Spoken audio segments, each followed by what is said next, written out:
हेमंत राणे, जिल्हा परिषद पूर्ण प्राथमिक शाळा रेंबोली, केंद्र साळशी, तालुका देवगड या ठिकाणी उपशिक्षक या पदावर कार्यरत आहे. आज आपण जिल्हा शिक्षण व प्रशिक्षण संस्था सिंधुदुर्ग यांच्या वतीने आयोजित पूर्व उच्च प्राथमिक शिष्यवृत्ती मार्गदर्शन वर्ग या उपक्रमांतर्गत इंग्रजी विषयातील व्होकॅब्युलरी आणि क्रिएटिव्ह थिंकिंग या घटकांचा अभ्यास करणार आहोत.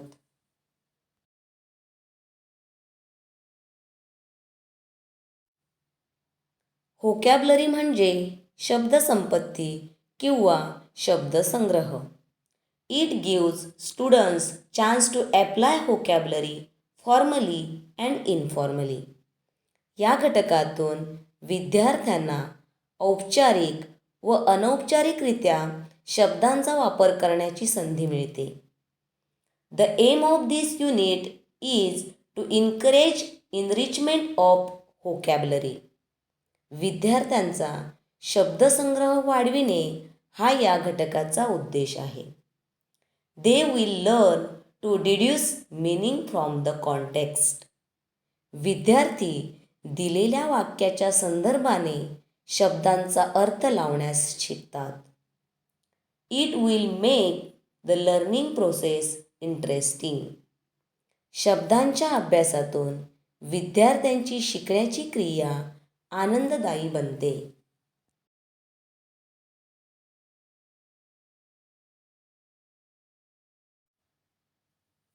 व्होकॅब्युलरी या घटकाला पेपर 2 मधील इंग्रजी विषयात 24% एवढा भारांश देण्यात आलेला आहे. म्हणजेच या घटकावर पेपरमध्ये 6 प्रश्न असणार आहेत. व्होकॅब्युलरी या घटकात फॅमिलियर किंवा related words, correlating words, rhyming words, opposite words, word register, small words from bigger ones, contracted forms, dictionary skill, part of body, name of birds, animals, their living places, their sound and their young ones, comparisons, homophones, name of colors, shape of things or objects, vegetables, fruits and games अशा एकूण 13 घटकांवर 12 मार्क्ससाठी 6 प्रश्न असणार आहेत. चला तर विद्यार्थी मित्रांनो, आपण व्होकॅब्युलरी या घटकातील उपघटकांचा व त्यावरील काही प्रश्नांचा अभ्यास करू.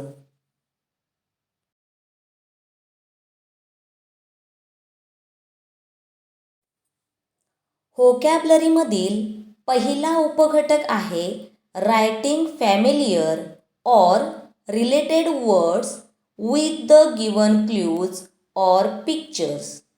यामध्ये विद्यार्थ्यांना पुढील गोष्टी माहिती असणे किंवा येणे अपेक्षित आहेत. Students should write familiar words with the given clues or given pictures. विद्यार्थ्यांना दिलेला क्ल्यूज किंवा चित्र पाहून त्याच्याशी संबंधित शब्द लिहिता आला पाहिजे. Students should know the words from their textbooks from 1st to 5th standard. त्यासाठी विद्यार्थ्यांना त्यांच्या इयत्ता 1ली ते 5वीच्या पाठ्यपुस्तकातील शब्द माहिती असले पाहिजेत. Student should learn thoroughly the textbooks. विद्यार्थ्यांनी त्यांच्या पाठ्यपुस्तकांचा काळजीपूर्वक अभ्यास केला पाहिजे. They should know maximum words related their syllabus. विद्यार्थ्यांना त्यांच्या पाठ्यक्रमाशी संबंधित जास्तीत जास्त शब्द माहिती असणे आवश्यक आहे. For example, if cup, saucer, then key, lock. If bus, bus stop, then aeroplane, airport.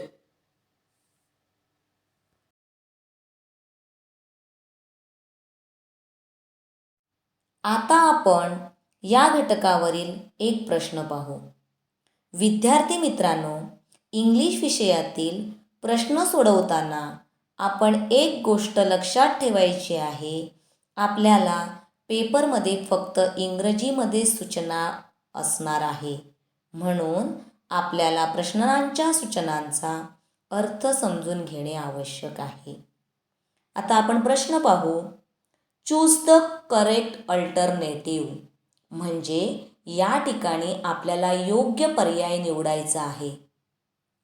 Types of plants, shrub म्हणजे झुडूप. त्यानंतर आहे क्वेश्चन मार्क. त्यानंतर आहे कॅक्टस. कॅक्टस म्हणजे काटेरी झाड. क्लाइंबर, क्लाइंबर म्हणजे वेल. या प्रश्नात आपल्याला झाडांचे प्रकार दिलेले आहेत. आता म्हणजेच आपल्याला पर्यायामधून झाडाचा प्रकार निवडायचा आहे. पर्याय 1 बड. बड म्हणजे कळी. हा झाला झाडाचा एक अवयव, भाग. पर्याय 2 रूट.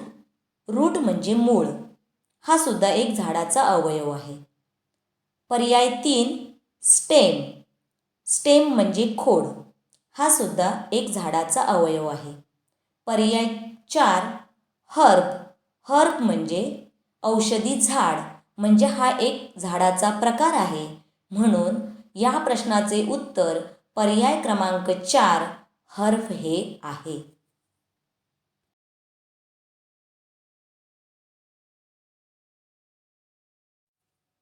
व्होकॅब्युलरीमधील दुसरा घटक आहे कोरिलेटिंग वर्ड्स विथ पिक्चर्स.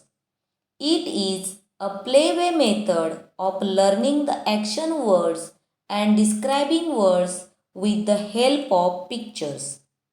या प्रकारात चित्र किंवा शब्द दिलेला असतो आणि आपल्याला त्यासंबंधी कृतीदर्शक किंवा वर्णन सांगणारा शब्द निवडायचा असतो.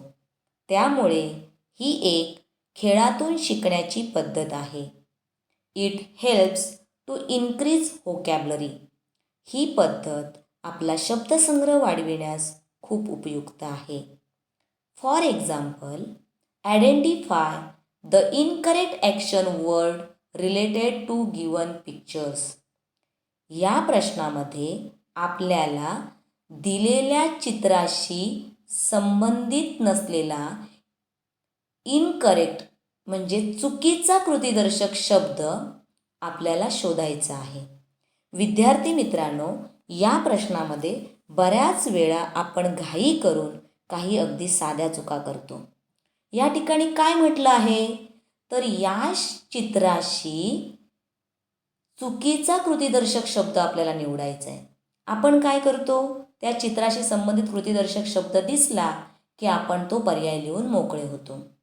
पण या प्रश्नात चुकीचा कृतीदर्शक शब्द आपल्याला लिहायचा आहे. आपण पर्याय पाहू. या ठिकाणी चित्र आहे ॲपल. पहिला पर्याय आहे शट. शट म्हणजे बंद करणे. दुसरा पर्याय आहे वॉश. वॉश म्हणजे धुणे. तिसरा पर्याय आहे कट. कट म्हणजे कापणे. चौथा पर्याय आहे ईट. ईट म्हणजे खाणे. ॲपलशी संबंधित नसलेली कृती शट म्हणजे बंद करणे. ॲपल आपण बंद करू शकत नाही, म्हणून या ठिकाणी इनकरेक्ट ॲक्शन वर्ड आहे शट. पर्याय क्रमांक 1 आपले उत्तर आहे. पर्याय क्रमांक 1 शट.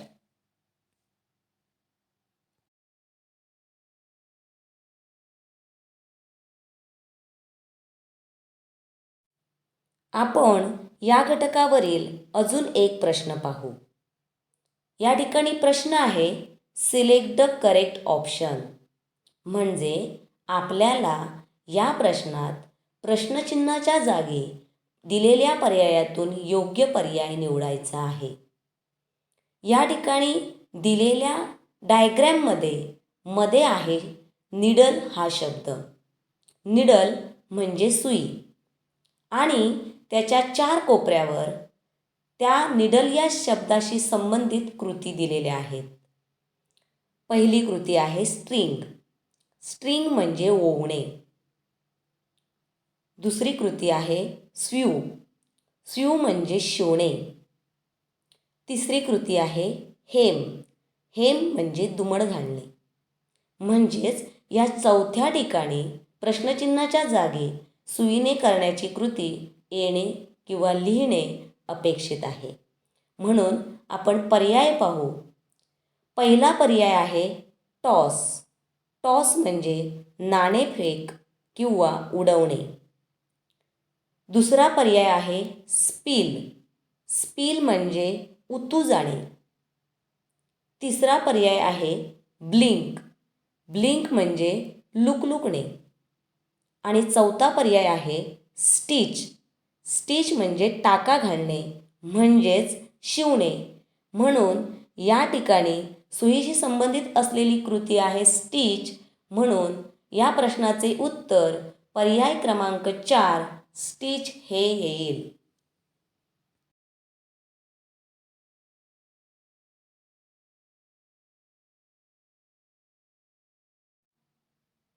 व्होकॅब्युलरीमधील तिसरा उपघटक आहे rhyming words.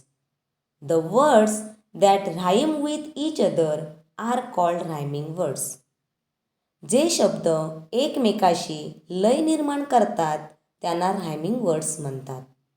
Student should learn the rhyming words. विद्यार्थ्यांनी अशा शब्दांचा अभ्यास केला पाहिजे. They should read more and more. या प्रकारचे शब्द ओळखता येण्यासाठी जास्तीत जास्त वाचन केले पाहिजे. So that they can use them in their daily life. तरच ते रायमिंग वर्ड्स आपल्या रोजच्या व्यवहारात वापरू शकतील.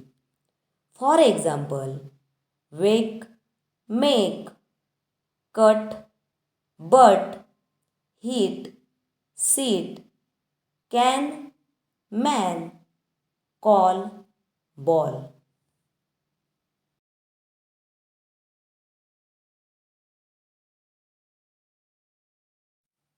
या घटकातील आपण एक प्रश्न पाहू. Read the question carefully and choose the correct alternative.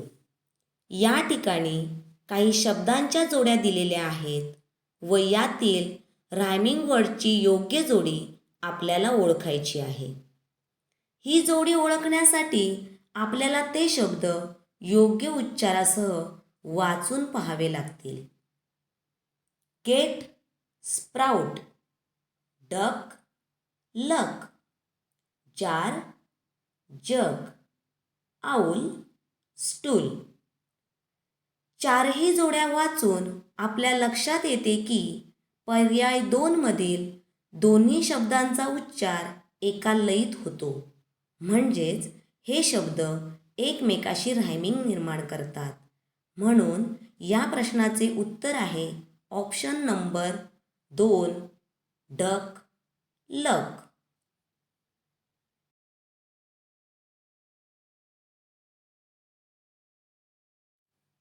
व्होकॅब्युलरीमधील चौथा घटक आहे अपोजिट वर्ड्स.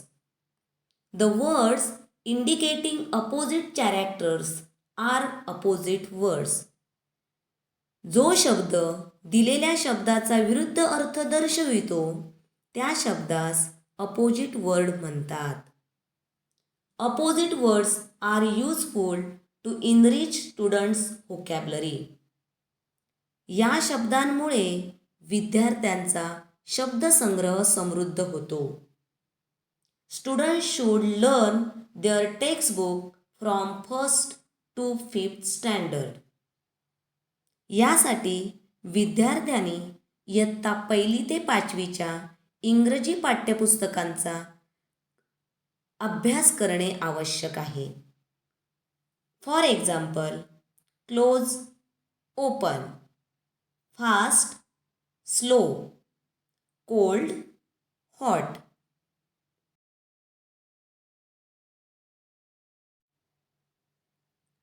यावरील आपण एक प्रश्न पाहू. Choose the incorrect pair of opposite words. पहिली जोडी आहे स्लो, क्विक. स्लो म्हणजे सावकाश, क्विक म्हणजे जलद. बरोबर जोडी आहे. दुसरी जोडी आहे नॅरो वाईड. नॅरो म्हणजे अरुंद, वाईड म्हणजे रुंद. ही योग्य जोडी आहे. पर्याय 3 होपफुल हॅप्पी. होपफुल म्हणजे आशावादी, हॅप्पी म्हणजे आनंदी किंवा समाधानी. याच्यातून विरुद्ध अर्थ प्रदर्शित होत नाही. पर्याय 4 आहे प्रिटी अगली. प्रिटी म्हणजे सुंदर, अगली म्हणजे कुरूप. ही सुद्धा योग्य जोडी आहे. आपल्याला अयोग्य जोडी विचारलेली आहे. पर्याय 3 मधील जोडी ही चुकीची जोडी आहे, म्हणून या प्रश्नाचे उत्तर येईल पर्याय क्रमांक 3 होपफुल हॅप्पी.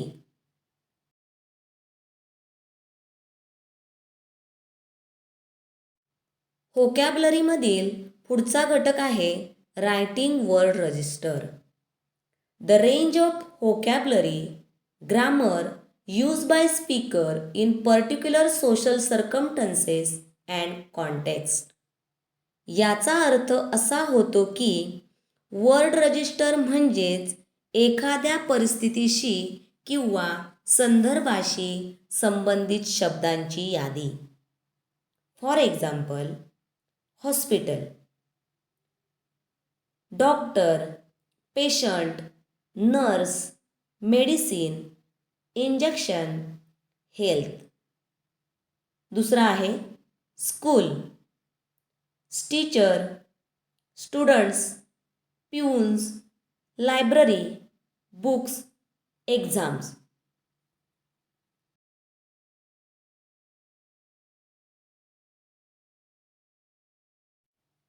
आपण या घटकावरील एक प्रश्न पाहू.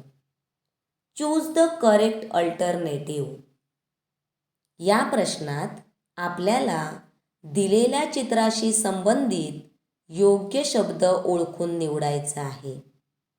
दिलेले चित्र हे खेळाविषयी साहित्य दाखवणारे आहे, म्हणून आपण पर्याय पाहूया.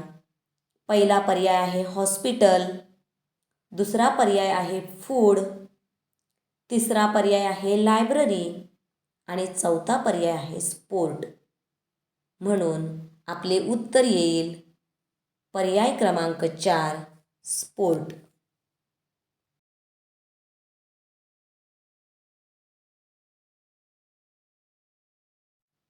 व्होकॅब्युलरीमधील पुढचा उपघटक आहे finding small words from the bigger once.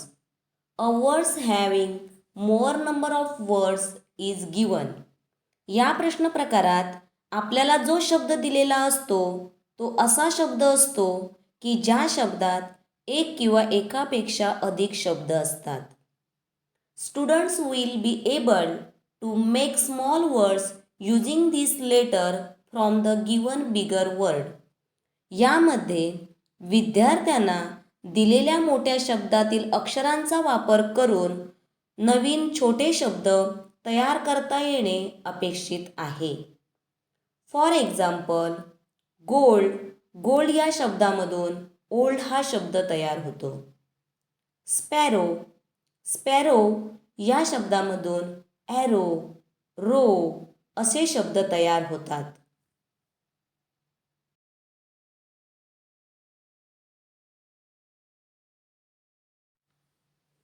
या उपघटकावरील आपण एक प्रश्न पाहू.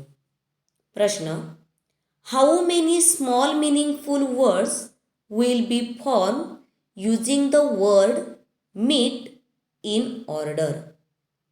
या प्रश्नाचा अर्थ असा होतो की दिलेल्या मीट या शब्दातील अक्षरांचा क्रम न बदलता किती लहान शब्द तयार होऊ शकतील. आपण मीट या शब्दापासून त्या अक्षरांचा क्रम न बदलता किती शब्द तयार होतात ते पाहू. ME me, EAT eat, AT at, MET met, MAT mat असे क्रम न बदलता आपल्याला 5 शब्द तयार करता येतात. म्हणून या प्रश्नाचे उत्तर आहे पर्याय क्रमांक 3, 5.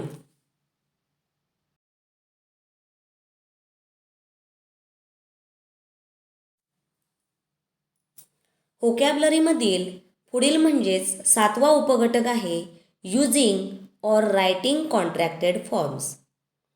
To contract means to make smaller or titre.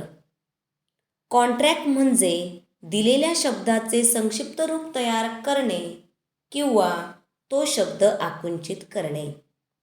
Some words can be written in contracted form. आपण काही शब्द असे संक्षिप्त रूपात लिहू शकतो. Two words can be combine in one word.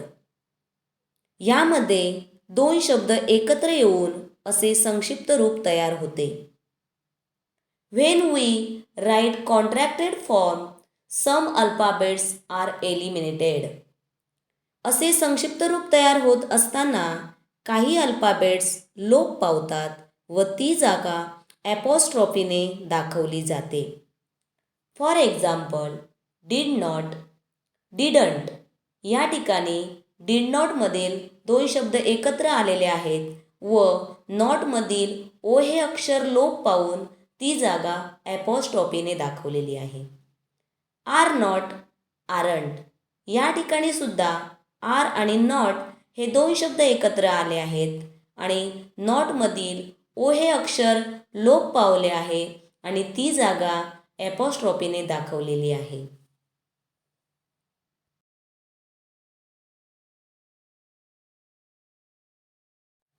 या घटकावरील आपण एक प्रश्न पाहू. प्रश्न आहे choose the correct contracted form for the underlined word. I will not come with you.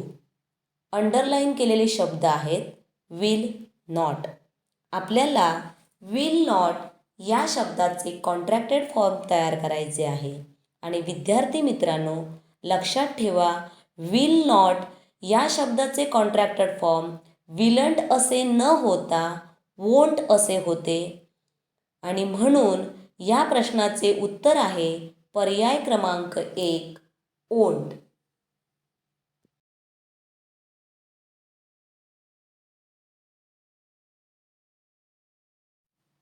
व्होकॅब्युलरीमधील पुढचा उपघटक आहे dictionary skill. Acquiring and arranging words in alphabetical order develop dictionary skill and it will help the students to find out the word as fast as they can. यामध्ये आपण शब्दांची मांडणी अल्फाबेटच्या क्रमानुसार करतो.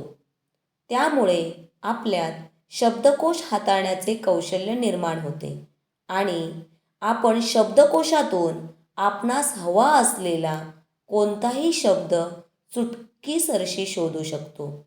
आपली व्होकॅब्युलरी किंवा शब्दसंग्रह वाढवण्यासाठी आपल्यामध्ये हे कौशल्य निर्माण होणे खूप आवश्यक आहे.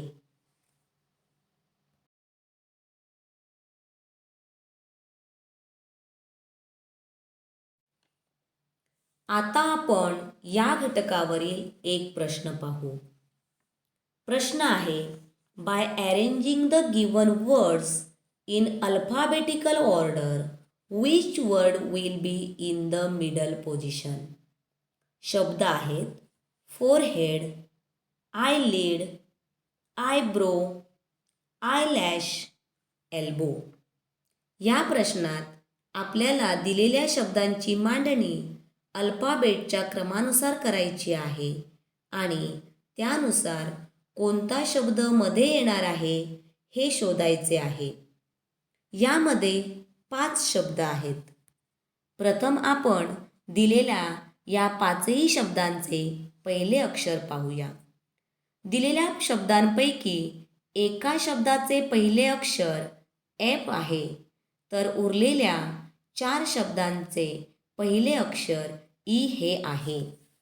ABCनुसार ई व एफ मध्ये ई प्रथम येतो म्हणून दिलेल्या 5 शब्दात एफने सुरू होणारा फोरहेड हा शब्द शेवटी जाईल. आता उरलेल्या 4 शब्दांमधील दुसऱ्या क्रमांकाचे अक्षर पाहून त्यांचे क्रम ठरवू. आयलिड, आयब्रो व आयलॅश या शब्दांमध्ये दुसरे अक्षर वाय आहे व एल्बोमध्ये दुसरे अक्षर एल आहे. अल्फाबेटिकल ऑर्डरने एल वायच्या आधी येतो म्हणून यामध्ये एल्बो हा शब्द पहिला येईल.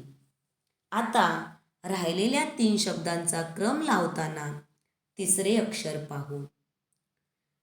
राहिलेल्या 3ही शब्दांमध्ये तिसरे अक्षर समान आहे म्हणून चौथे अक्षर पाहू.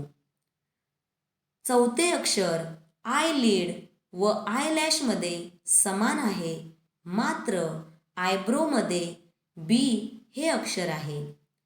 अल्फाबेटिकल ऑर्डरमध्ये बी आधी येतो म्हणून दुसरा शब्द आयब्रो येईल.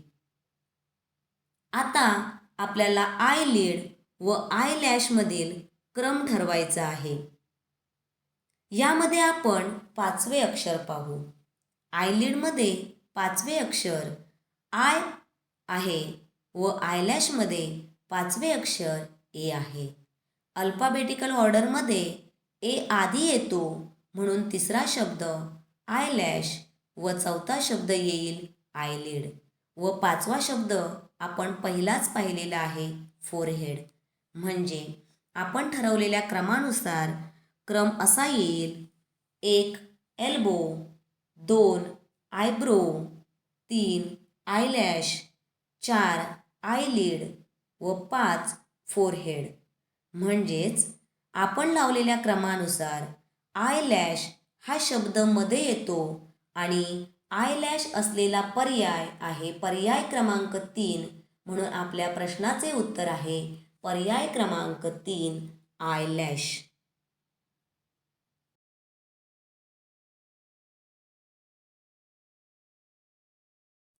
व्होकॅब्युलरीमधील पुढचा घटक आहे parts of body. This activity develop the ability of naming body parts and their uses. या घटकामध्ये आपल्याला मानवी शरीराचे सर्व भाग म्हणजेच अवयव यांची इंग्रजी नावे माहिती असणे तसेच त्या अवयवांची कामे किंवा त्यांचे उपयोग माहिती असणे अपेक्षित आहे. For example, the parts of body eye, ear, nose, hand, neck, etc. तसेच आपल्याला त्यांची कामे माहिती असली पाहिजेत, जसे की आय सी, नोज स्मेल. म्हणजे डोळ्यांचे काम आहे पाहणे, नाकाचे काम आहे वास घेणे.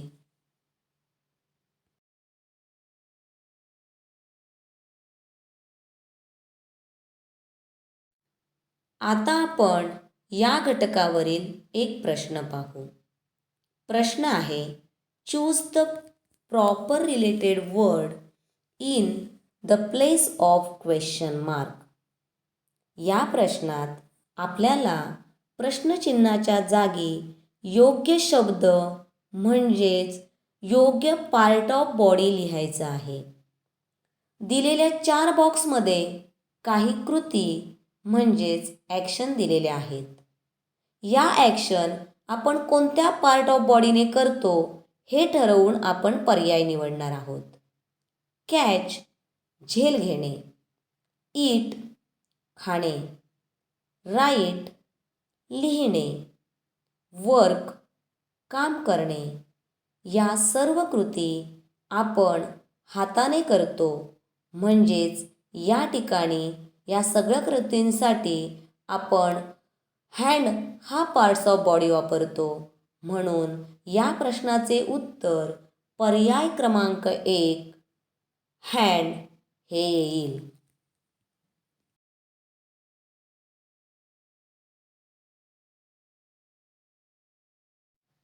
व्होकॅब्युलरीमधील पुढील घटक आहे names of birds and animals, their living place, their sounds and their young ones. In nature, we can see different types of birds and animals. निसर्गात आपण वेगवेगळे पक्षी आणि प्राणी पाहतो. या पक्ष्यांची व प्राण्यांची आपल्याला इंग्रजी नावे माहिती असणे अपेक्षित आहे. Every has different future. प्रत्येक पक्षी व प्राणी यांची वैशिष्ट्ये वेगवेगळी आहेत. Their living place and sounds are different. त्या प्राण्यांच्या आणि पक्ष्यांचे राहण्याची ठिकाणे तसेच त्यांचे आवाज वेगवेगळे आहेत. तसेच या पक्ष्यांच्या व प्राण्यांच्या पिल्लांनाही वेगवेगळ्या नावाने ओळखले जाते. आपल्याला या सर्व गोष्टी माहिती असणे अपेक्षित आहे. For example, living place, horse, stable, pig, sty. Sounds, bee, hums, duck, quacks. Young ones, lion, cub, cow, काफ. या ठिकाणी उदाहरणासाठी मी केवळ 2-2 उदाहरणे घेतलेली आहेत, पण आपण अशा प्रकारची अनेक उदाहरणे अभ्यासणे अपेक्षित आहे.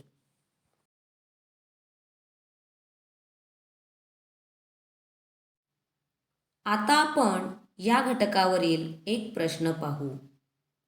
If pigs squeal then wolves question mark. आपल्याला या प्रश्नामध्ये प्रश्नचिन्हाच्या जागी कोणता शब्द येईल ते शोधायचे आहे. या ठिकाणी पिग्सचा आवाज स्क्वेल आहे, तर उल्सचा आवाज काय आहे हे आपल्याला माहिती असणे अपेक्षित आहे. या ठिकाणी आपण दिलेले पर्याय पाहू. हवल हा लांडग्याचा आवाज आहे. ग्राउल हा वाघाचा आवाज आहे. स्क्वेक हा उंदराचा आवाज आहे. क्रोक हा बेडकाचा आवाज आहे. आपल्याला ओल्व्स म्हणजेच लांडग्याचा आवाज विचारलेला आहे. लांडग्याच्या आवाजाला हवल म्हणतात, म्हणून पर्याय क्रमांक 1 हवल हे आपले उत्तर येईल.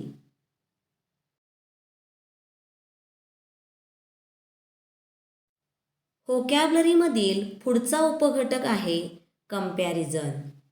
To compare the characteristic of a thing or a person with another thing. म्हणजे या घटकात एखाद्या वस्तूची किंवा व्यक्तीची इतर वस्तू किंवा व्यक्तीशी त्याच्या वैशिष्ट्यावरून तुलना केली जाते. ही तुलना त्याच्या वैशिष्ट्यपूर्ण गुणावरून केली जाते. For example, blood is red, so it is said as red as blood. रक्त हे लाल असते म्हणून आपण म्हणतो रक्तासारखा लाल. Coal is black, so it is said as black as coal. कोळसा काळा असतो म्हणून आपण म्हणतो कोळशासारखा काळा. Ice is cold, so it is said as cold as ice. बर्फ थंड असतो म्हणून आपण म्हणतो बर्फासारखा थंड.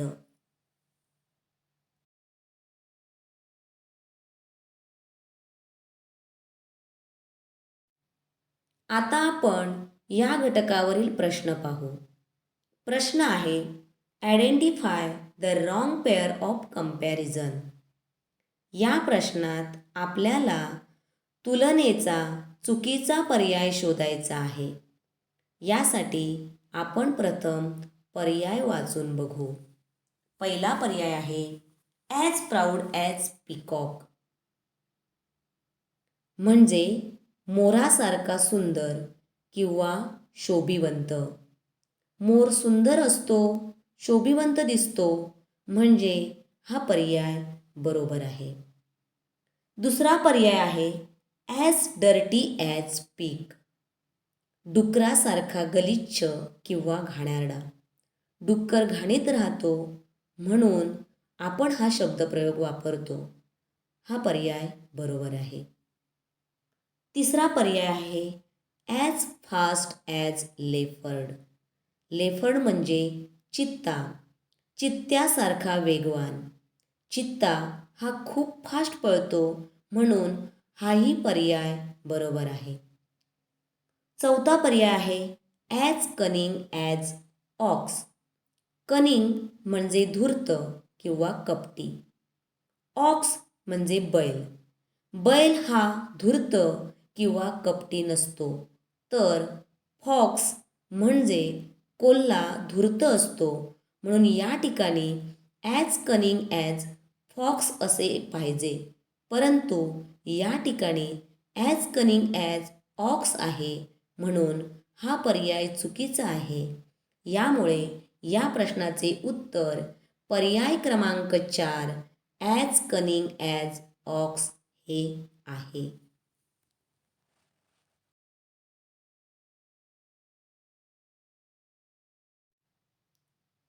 व्होकॅब्युलरीमधील पुढील उपघटक आहे homophones. A word pronounce like another word और sound like another word with a different meaning and spelling. Homophones म्हणजे असे शब्द की ज्यांचे उच्चार हे समान असतात, परंतु त्या शब्दांचा अर्थ तसेच त्यांचे स्पेलिंग हे भिन्न असते. फॉर एक्झाम्पल, FLOOR फ्लोअर म्हणजे जमीन किंवा मजला. FLOUR फ्लोअर म्हणजे पीठ. WEAK वीक म्हणजे दुबळा. WEEK वीक म्हणजे आठवडा. HAIR hair. हेअर म्हणजे केस. HARE hair.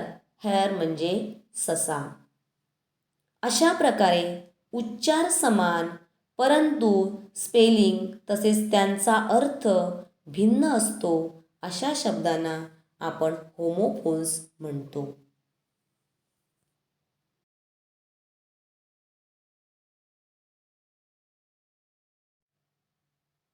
आता आपण या उपघटकावरील प्रश्न पाहू. प्रश्न आहे सिलेक्ट द करेक्ट अल्टरनेटिव्ह. यामध्ये आपल्याला दिलेले वाक्य वाचून त्या वाक्यातील रिकाम्या जागी पर्यायातून योग्य पर्याय निवडायचा आहे.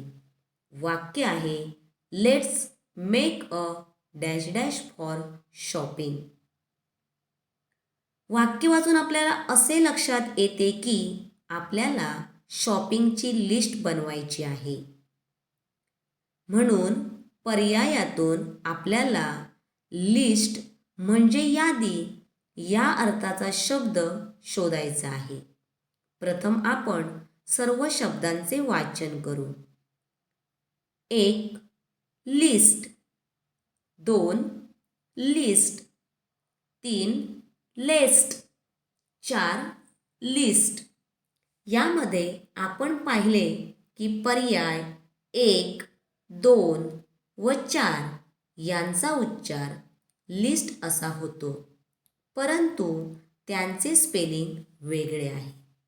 स्पेलिंग व अर्थ पाहून आपण योग्य पर्याय निवडणार आहोत.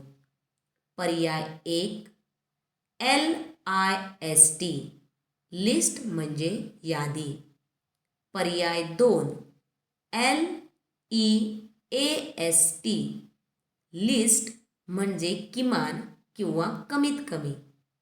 पर्याय 3 LEST लेस्ट म्हणजे भीतिस्तव याचा उच्चार वेगळा आहे. पर्याय 4 LEEST लिस्ट हा याचा उच्चार लिस्ट आहे, परंतु हा कोणताही अर्थपूर्ण शब्द नाही.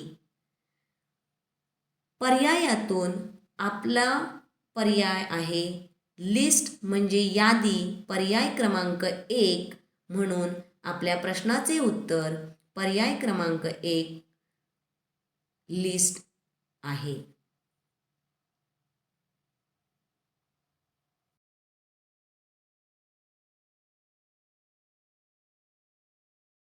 व्होकॅब्युलरीमधील शेवटचा घटक आहे names of colours, shape of things or objects, vegetables, fruits and games. Students should know the names of colors, shapes, vegetables, fruits and games. विद्यार्थ्यांना रंग, आकार, भाज्या, फळे व खेळ यांची इंग्रजी नावे माहिती असणे अपेक्षित आहे. Colours, shapes attracts children. रंग व विविध आकार मुलांना आकर्षित करतात. They can express their feeling, emotion by colours.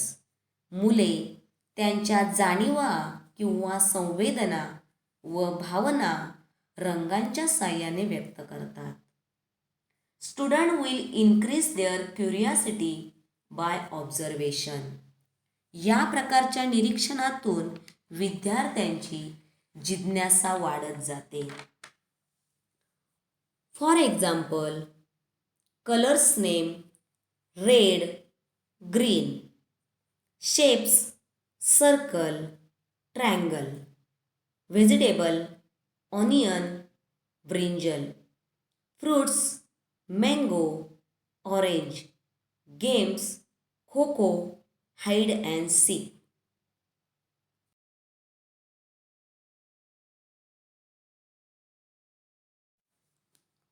आता आपण या घटकावरील प्रश्न सोडवू. प्रश्न आहे choose the correct option for the given word. The word is shape. या ठिकाणी प्रश्न आहे दिलेल्या शब्दासाठी योग्य पर्याय निवडा आणि दिलेला शब्द आहे शेप. शेप म्हणजे आकार. म्हणजे आपल्याला दिलेल्या पर्यायातून आकार शोधायचा आहे. पर्याय 1 अरोमा. अरोमा म्हणजे सुगंध. सुगंध हा आकार नाही. पर्याय 2 रफ. रफ म्हणजे खडबडीत. हाही आकार नाही. पर्याय 3 ब्रिक. ब्रिक म्हणजे वीट. यामध्ये आकार आहे. पर्याय क्रमांक 4 वेपर. वेपर म्हणजे बाष्प. हाही आकार नाही.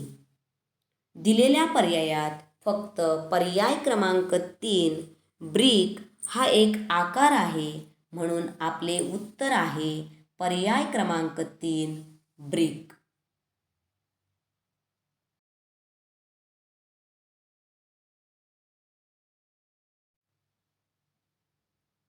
विद्यार्थी मित्रांनो, आज आपण अजून एका घटकाचा अभ्यास करणार आहोत ज्याचे नाव आहे क्रिएटिव्ह थिंकिंग.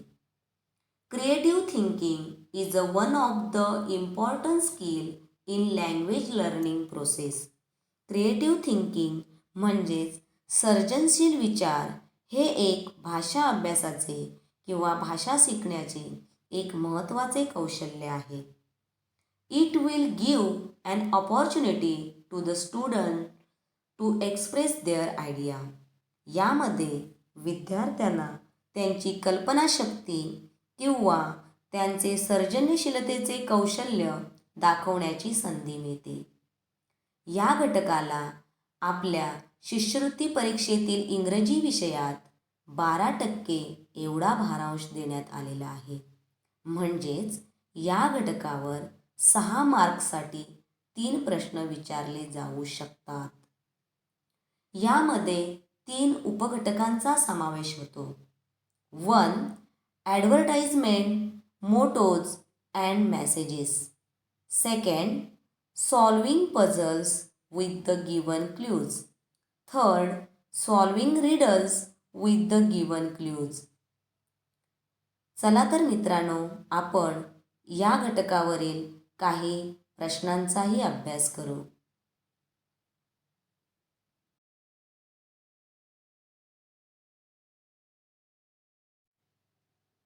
क्रिएटिव्ह थिंकिंग या घटकातील पहिला उपघटक आहे advertisements, mottos and messages. Advertisement, mottos, messages are short message with the keywords, pictures or diagram. या घटकात काही महत्त्वाचे शब्द, चित्र किंवा डायग्रॅम देऊन त्यातून छोटे छोटे संदेश दिले जातात. Advertisements promote certain products.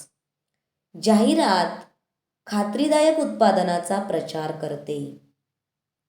सम advertisements, mottos, messages also create social awareness. काही जाहिरातींमधून किंवा घोषवाक्यातून सामाजिक जनजागृती करणारे काही संदेशही असतात. They reach millions of people at a time. यामधून एका वेळी असंख्य लोकांपर्यंत पोचता येते.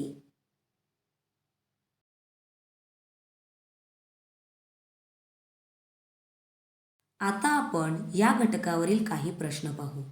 प्रथम आपण ॲडव्हर्टाइजमेंटवरील प्रश्न पाहणार आहोत. Question 1 and 2.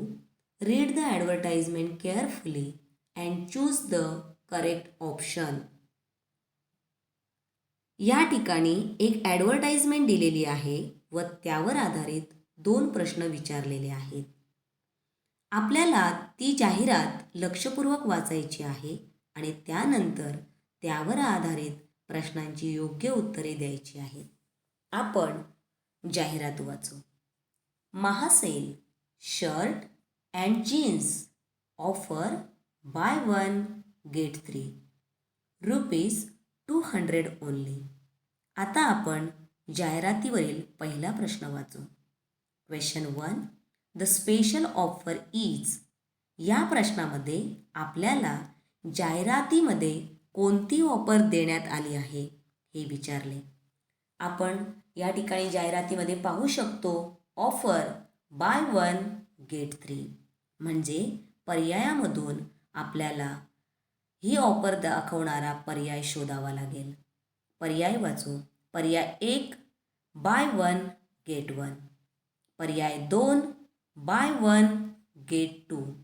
पर्याय 3 बाय 1 गेट 3. आपली ऑफर पर्याय 3 मध्ये दिसते आहे म्हणून आपले उत्तर आहे पर्याय क्रमांक 3 बाय 1 गेट 3. आता आपण याच जाहिरातीवरील दुसरा प्रश्न वाचू. Question 2. Given fix price is. या ठिकाणी जाहिरातीमध्ये महासेलबद्दल जाहिरात आहे आणि सेलमध्ये दिलेली प्राईज ही फिक्स प्राईज असते आणि म्हणून या आपल्याला जाहिरातीमध्ये दिसते की ₹200 ओनली म्हणजे गिवन फिक्स प्राईज इज 200. आता आपण पर्याय पाहू. पर्याय क्रमांक 1 ₹500. पर्याय क्रमांक 2 ₹200. आपले उत्तर आहे ₹200 ओनली म्हणून आपले उत्तर पर्याय क्रमांक 2 ₹200.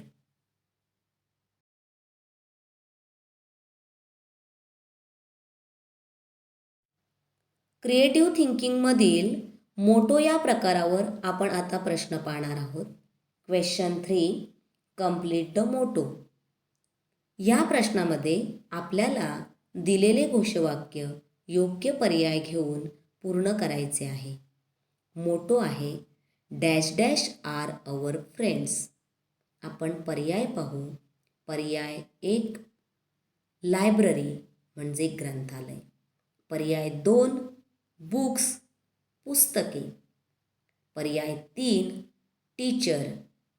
पर्याय 4 स्कूल. म्हणजे या ठिकाणी बुक्स आर अवर फ्रेंड्स म्हणून आपले उत्तर आहे पर्याय क्रमांक 2 बुक्स.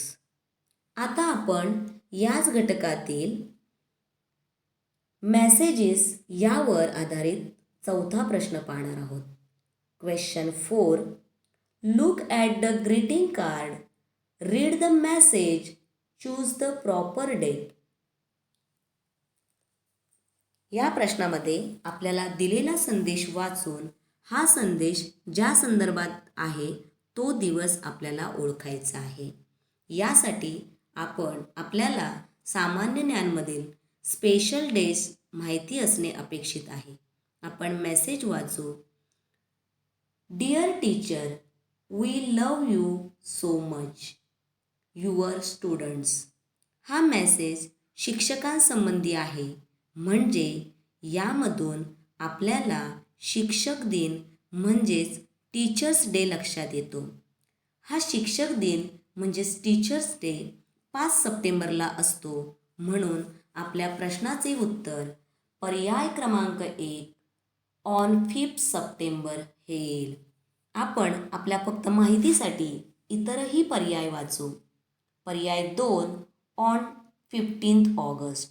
15 ऑगस्ट म्हणजे स्वातंत्र्य दिन, इंडिपेंडन्स डे. पर्याय 3 on 2 October. 2 October Gandhi Jayanti म्हणजे birth anniversary of Mahatma Gandhi. पर्याय 4 ऑन 14 नोव्हेंबर. 14 नोव्हेंबर म्हणजे children's day.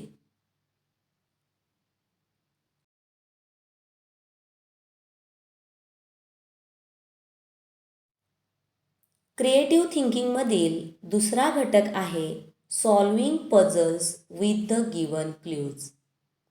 Solving puzzles and riddles, students will enrich their vocabulary by play method.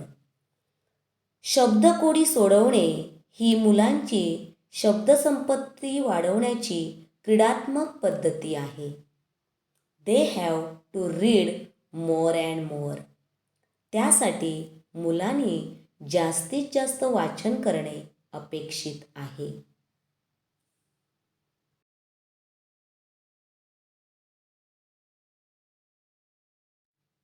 आता आपण या उपघटकावरील प्रश्न पाहू. क्वेश्चन 1. Complete the puzzle. या ठिकाणी दिलेले शब्दकोडे आपल्याला पूर्ण करायचे आहे. हे शब्दकोडे पाहिल्यावर त्यातील अक्षरे पाहून आपल्याला ते शब्द कशाशी संबंधित आहेत हे समजले पाहिजेत. या ठिकाणी 3 जागा मोकळ्या आहेत. त्यामध्ये आपल्याला योग्य अक्षरे भरून आपल्याला शब्दकोडे पूर्ण करायचे आहेत. आपण या शब्दकोड्याचे नीट निरीक्षण केल्यावर आपल्या असे लक्षात येते की यातील जी अक्षरे आहेत ती रंगाशी संबंधित आहेत. या ठिकाणी आपण पहिल्या कॉलममध्ये आय घेतला आणि दुसऱ्या कॉलममध्ये ओ हे अक्षर घेतलं तर पहिला रंग तयार होतो इंडिगो. त्यानंतर तिसऱ्या रिकाम्या जागेमध्ये आपण जी घेतला की दुसरा रंग मिळतो आपल्याला ऑरेंज आणि तिसरा शब्द मिळतो ग्रीन. इंडिगो, ऑरेंज, ग्रीन म्हणजे या ठिकाणी पहिल्या रिकाम्या जागेत आय, दुसऱ्या रिकाम्या जागी ओ, तिसऱ्या जागी जी ही अक्षरे येतील. क्रमाने आय ओ जी ही अक्षरे पर्याय क्रमांक 3 मध्ये आहेत. म्हणून या प्रश्नाचे उत्तर आहे पर्याय क्रमांक 3 आय ओ जी.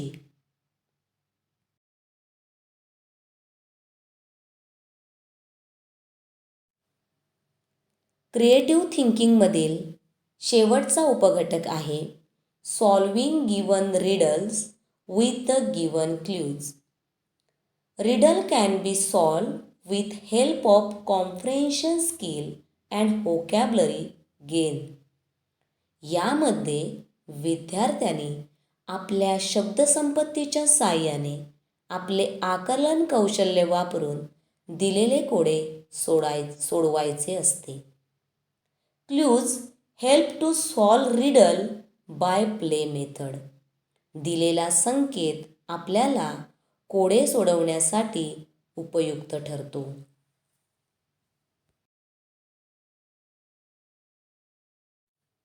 आता आपण या घटकावरील प्रश्न पाहू. क्वेश्चन 1. Solve the riddle. आपल्याला दिलेली माहिती बघून ते कोडे सोडवायचे आहे आणि योग्य पर्याय निवडायचा आहे. I use a stethoscope and examine patients. Who am I? मी टेथोस्कोप वापरतो आणि पेशंटला तपासतो. मी कोण आहे? तर टेथोस्कोप कोण वापरतं? पेशंटला कोण तपासतं? डॉक्टर. म्हणून या ठिकाणी डॉक्टर हा पर्याय 1 नंबरला आहे. म्हणून या ठिकाणी या प्रश्नाचे उत्तर आहे पर्याय क्रमांक 1 डॉक्टर.